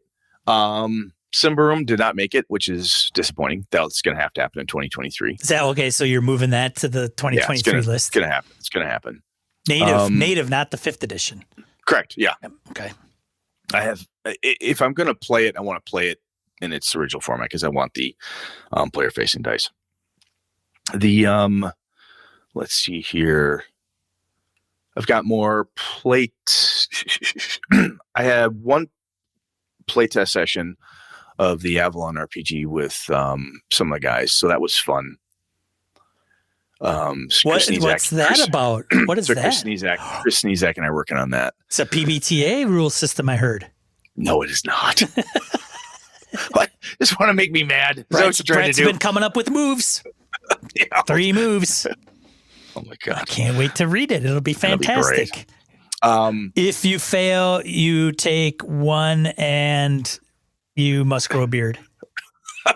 Whether you like it or not. That's how good I'm at making moves. Like there we go. Yeah. So I wanted more playtest progress on that, and that's on me. And I just wasn't able to get it there. All the family crap I had with my folks is just wrecked it. What else was I going to? Oh, I was going to bring, let's see, Delta Green made it to the table, so that's good. The new version of that, so that was good. Have you considered running Fall of Delta Green? I have. Do you have it? No, I don't. That's the Gumshoe one. It is, yeah. Like, interesting. I don't know. I have it. Do you? Okay. What did you think? I have not run it. Have you read it? I have not. I think I cracked it open much like many RPGs that I receive. I start reading in the first 10 pages and then I set it aside and think Never that I back know. to it. I think I know all about it, which I don't. So I started that with Starforged, and what else did I get recently? I don't know. What the hell else was I going to do? Oh, I wanted to get Astonishing Swordsman, Sorcerers of Hyperborea to the table. Oh. And then he released a 3rd edition. And I'm like, nope. I haven't got the first. I didn't get in on it. I'm like, I like the game and everything. And I'm like, I have yet to get the 2nd edition to the table. No, not doing it. I think Jeff does a print run of 1,000 and that's it. That's over. And you can never get it again. It's, I mean, if I Come wanted on, Jeff, print your damn books. People want it. If I could get there, go get a PDF or something of it, but I'm like, no. It was kind of like, I'm trying to be more picky with stuff I buy. More and more. I'll see something that's really interesting. The one thing I didn't get in on, I think I talked about this ages back, was when Vaesen Free League did the Kickstarter for the Mythic Britain Ireland stuff. I did not get in on that, and that was stupid of me. So I've got to go get that book now. That was dumb. I should have. But you could still get it. Like it's not. Yeah. Like, I was like, that's Kickstarter not like, exclusive. Never going to be able to get it. You just have to pay maybe a couple bucks more. Yeah. So I'm not worried about that. I think that. What the fuck else was I going to do? So 2023. Oh, I was going to do Conan, the 2D20 system. 2D20, which Nick has run for you in your group. Nick has run for me, and then Nick brought me his stack of books and says, "Here, these are on permanent loan to you. Read this and run this for us." Gabe Dibbing, are you in the chat? If so, we are hailing you. Doot, doot, doot, doot, doot, doot. Every Saturday, Gabe. And I think I think because my buddy Alpha is running the 4th edition Warhammer fantasy game, which has he is in the chat. That's hilarious. Here I am. Awesome. So, but because Alpha is running the Warhammer 4th edition and you have momentum going back and forth and the group is digging it. The Doom Pool. Yeah. And I think then the 2D20, the momentum component, that pool moving, treating it like that, Alpha's breaking good ground for me with the rest of the group. Like, oh, we like that. Oh, we know how that works. And it also prevents them from saying, why is Brett screwing us over all the time? Correct. Yeah. Oh my God. Qatar. I knew you were over at Qatar, Gabe. I didn't know you'd be on. Holy shit. He's at Qatar. Yeah. He took one of his sons to go oversee a friend. Oh my gosh. Friends of his in Qatar for the holidays. Nice. Which means I don't even know what the date. What is the time difference? 12 hours? You must. Crazy. I don't know. It's going to be on the verge of New Year's Day over there pretty soon. So, Sean, how about you, man? So that was me. What'd you get or didn't get? Hold on a second. I don't know if it was clear, Brad. Okay. What are you going to get to 2023? So 2023, I want the Conan 2D20. Okay. I want that there. Simba Room, definitely. Astonishing Swordsman, maybe. I don't know. Why is it a don't know? I don't know. Just because the guys are really enjoying, and so am I, AD&D Greyhawk, First Ed Greyhawk stuff. And we're just really grooving on the campaign, kind of an overarching multi-campaign thing I've got rolling there. So that's a lot of fun. It'll probably eat up a lot of our time. And then more playtesting on the Avalon stuff. That's going to happen. So 2 games. There's also, my World of Darkness game I'm running right now is still rolling. That's going to roll into it. I don't know. I think then it'll be more Greyhawk after that. And then, Lenny wants me to run a Ravenloft game. So I'm like, I've got a bunch of Ravenloft stuff. Second edition? I don't know what edition I want to do it in, but yeah. I mean, there is a butt ton of second edition, right? Yes, there is. Own campaign setting. Oh, yeah. Tons of goodness. So, that. So no 1D&D, man. Not going to get 1D. That's not out until 2024, but I mean, some playtest in action, maybe? Nah. No. I don't care about 1D&D. What, the kiddos? Maybe the kiddos. AJ started, goes, fuck that. What? He literally said that to me. He goes, fuck that. So what do you think about 1D&D? He goes, fuck that. I don't like what they're doing with it. I'm like, wow, my 17-year-old, I soon to be 17-year-old, has a very strong opinion. Wow, apparently. Yeah. Wonder where he gets that from. I don't know. Weird. Yeah. Probably his mom. Got it. I know Susan. It's not from her. Really? But yeah, he's like, so I told him, I said, here's what you do. Because he's like, what's happening to all my 5e stuff? I said, remember, you can play it forever. I said, oh, yeah. So now, Christmas is coming, so it's your birthday. Yeah. I said, every 5e book you want that isn't in your collection needs to be on your lists. Oh, good point. I said, I don't know when they're going to go out of print. I said, they may be available in electronic format forever and so forth. I said, but you don't know. I said, so this is why when I had the opportunity to get a hold of multiple copies of things, I did it for my first edition stuff, my out of print games, because I love having, like when I run Greyhawk and first edition AD&D, I throw out a player's handbook and an Unearthed Arcana on the table so players can reference the spells and so forth. They're beat to shit copies, but they're just play copies for the table. I said, if you want to have a second player's handbook for your 5e game, if you don't have Xanathars, you don't have whatever, if there's an adventure you want that you don't have, I'd ask for it simply because you don't know if it will ever go out of physical print. You don't need the physical version, Brett. You just subscribe to D&D Beyond, and you'll have it access to it forever. Sure. Yeah. That's how that works. Always and forever. Renting stuff never goes away. That's right. I rent this apartment. They never alter them either. They never alter it either. Never. No, they're starting to do that with movies, man. Can you imagine? Like E.T., they took away the guns, but did they put radios in the FBI agent's hands? Oh God. It's crazy. Yeah. Anyway, that was, that went way the hell off. But yeah, 1D&D, not interested. I've got Conan 2D20. Conan 2D20. No, I'm saying you got to get those. They lost the license. You know that, right? Yeah. But you don't have all the books, though. All the ones I want. I got 1, 2, 3, 4, 5, 6, 7 of them. Oh, do you really? I didn't know you had that many. Yeah. Nick went all in. he's like, hey, I've got like this thing and Scalos and this thing and this thing, and you want to hear. He gave them to you. Yeah. That's his permanent loan thing. He's like, here. What a nice guy. He's a good dude. He's a good dude. Armored infantry, man. You know. I don't think I ever met Nick. No.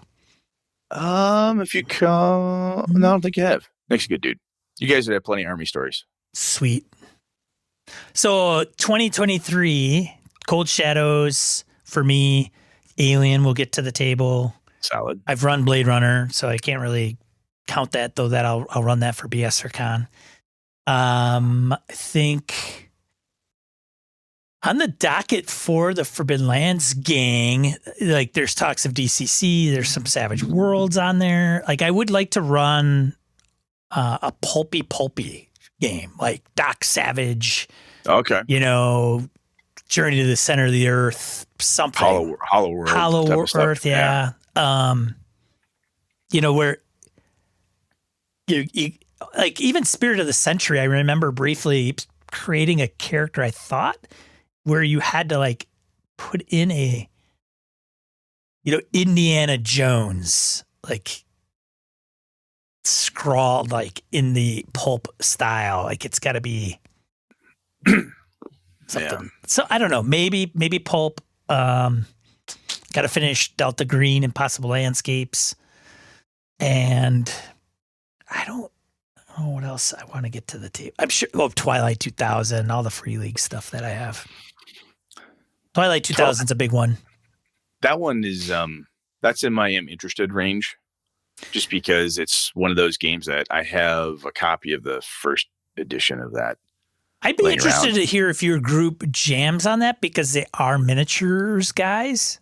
Like, you know, I've seen RockCon, which is in Rockford, Illinois, which is it is really a lot of wargaming, but they have like out of all the RPGs, they have that one listed multiple times. Like somebody's like, I'm running Twilight 2000 like 10 times at this convention. Wow. Yeah. But you won't find, I don't even know if 5th edition's on the docket.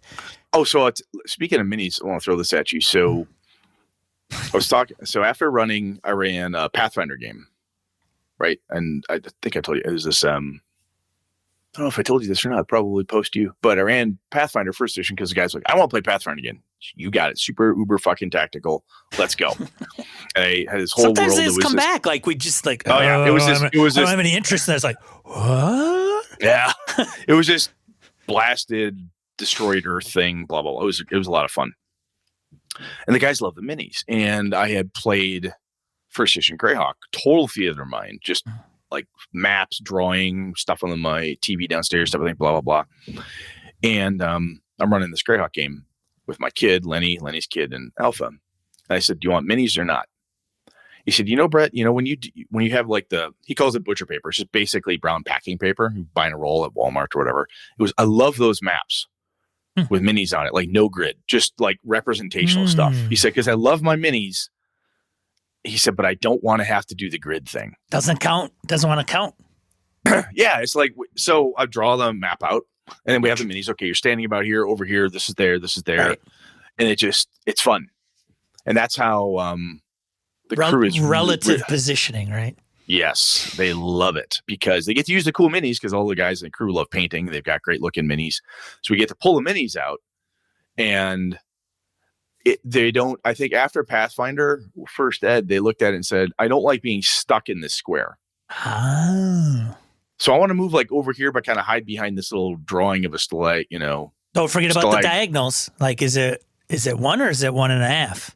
Yeah. They don't like fucking, they're like, why? Only 1.5 every other. Every other. Yeah, exactly. Like, we did some asinine rules out there, I'll tell you. Oh yeah, but that's kind of how they're loving the minis in that aspect. So it's kind of fun. Interesting. Which reminds me, if you still have minis you want to get rid of, you got to let me know. I knew you were going to ask me that. They're sitting in a storage place, and I know right where they are, and I got to go through them. And which means there's like, you know, you're barely, and I've been using them. So whatever I offered you is like just good money right there. Yeah. Whatever you don't want, can I just have them? Oh, maybe? Come on, we're friends. Yeah. No, I'm kidding. So seriously though, if you ever get around to not selling it, even if it's like, hey man, I need X for it. If I can buy them, I will. If I can't, I won't. I just have to figure out a way to get them. There's some of these past longer holiday weekends where I'm like, I should just go grab those boxes, go through the checklist, or I'll put it off and then I'll go into my gaming shelf that's in more of an armoire because I keep the cat out of there. And I have all like the checklists for all the miniatures for all the sets and along with the maps that came with them. And I'm like, oh, I should really go and do that now. I don't want to sort through plastic figures for 8 hours plus. This doesn't seem like as much fun as I thought it would be. Brett, are you doing the Dungeon 23 challenge? Dungeon 23, I have no idea what that is. Oh my God. The one guy's living under a rock up there in Warsaw. Totally. So starting tomorrow, or I had to buy my family cabin, dude. I've been busy. I know you've been land. busy. I get it. Busy doing. I'm a land baron. I'm a land baron now. I own two pieces of property. Sure, man. I got it. I get it. Anyway, that's why we don't talk. You've moved on, man. I understand. Little people. Anyways, man. Ouch. Okay. So we got a channel in the Discord where you create the mega dungeon, or you could do points of light, or you can do a starship, or whatever you want to do. But the challenge is to do one room or one thing a day for the whole year. Think you can do it? I think I could. The problem would be one day it doesn't. Distraction. What would be the problem? No, it'd be like what distracts me. Like kids got to be here, got to teach class, got to do. But it's 24 hours. I got 24 hours to squeeze it in, right? I mean, how long would it take for you to draw a room on a sticky note? Yeah, it's like 2 seconds, right? It's not that big a deal. I think the only hang up would be the description, right? How crazy. You've got to draw it. And so what are the rules? Give me the rules. No rules, man. No rules. So I could just do verbal? I could just do verbals? Wow. Okay. You could. I guess you could. You could do like a vlog and say, hey, today I'm creating a room. It's 10 by 10 and it's got an orc and a pie. Do you just want me to, orc and pie. Next room, orc and pie. Next room, orc and 2 pies. Next room, it's 3 pies and 4 orcs. It's an orc bakery. It's a bakery. So what's the deal? Is I got to log in on the Discord and post it? You don't or? have to do anything if you don't want to, Brett. No, nobody wants to make you do anything that you don't want to do. I'm not saying. Because we know where that goes. Exactly. If I want to, you need to have me on your podcast. You need to fuck off, strange guy I don't know. What the fuck? Oh, so the way this is going in the BS or Discord, do you go on to that stream and just post what you're doing every day? There's people. Do we have a channel specifically set up for people to post pictures, to figure out what they're doing, explain how they're doing it, just to share their creative process?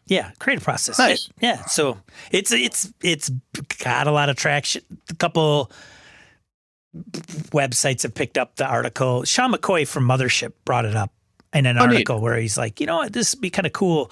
So it's like hashtag Dungeon 23. So people are buying journals and getting pens and papers and stencils. And, Phil McClory's got his whole like wilderness map. I was just busted through like, holy fuck. Yeah. So he's got I'm like, Phil, goddamn, dude. He's got a jump on it, if you will. So he's got the outside environment. And then, but it could be anything. There's no rules. And then, I think the challenge is, can you do it for an entire year, every day? So there's going to be, I'm sure some people are like, I'm going to do it at the end of the week. I'll just do 5 days. Boom, boom, boom. 5 rooms. Yeah. So, I mean, there's no rules to it, but I think the rule is every day finishing it. 365. That's the challenge, is following that rule. Yeah. Hey, man, I hate to do this to you, but I got to bail out. I got a dog barking. That's all right, man. We'll let you go. So everybody, Brett B from Gaming and BS. Oh, thank you, Steve. And the Streets of Avalon. Go. Do you have anything to promote? Where can they find more of Brett? Well, the best thing you could do, let's see here, gamingbs.com still, if you want to look at back catalog stuff that Sean and I have talked about. I'm still incredibly proud of the work we did there, Sean, and I can't thank you enough for coaxing, coercing, and being the main man on that stuff. And then Streets of Avalon, of course, that's on Drive-Thru RPG, and the Gaming BS Discord. The other thing for 23 I want to do is I want to try to be a more active participant in the Discord. It's very, I had a lot of personal family crap with my folks that got in the way, and kind of was, quite frankly, very depressing. And it's all squared away. Much better place this year. So I think it should be in a better spot then. But anyway, that's the best place to find me. I'm on Twitter a little bit here and there, but honestly, to talk gaming stuff, our Discord is going to be the best place. Brett, any talks of doing some Grecian formula on the beard, or maybe shaving that down? So you're going for a full-on Santa Claus. Well, not quite that long. Yeah, I mean. Well, I like the Santa Clauses that are pretty tight. Yeah, I've never dyed my hair ever, and I think I'm I'm the same. No, yeah, never gonna do it. No, I've got 5 kids. I've earned every fucking gray hair I have. I am proud of them. That's fair. That's fair. All right, guys, I gotta roll. Thank you very much. See you, Brett. We'll talk to you later. Thanks for joining. This has been a Litterbox Studio production.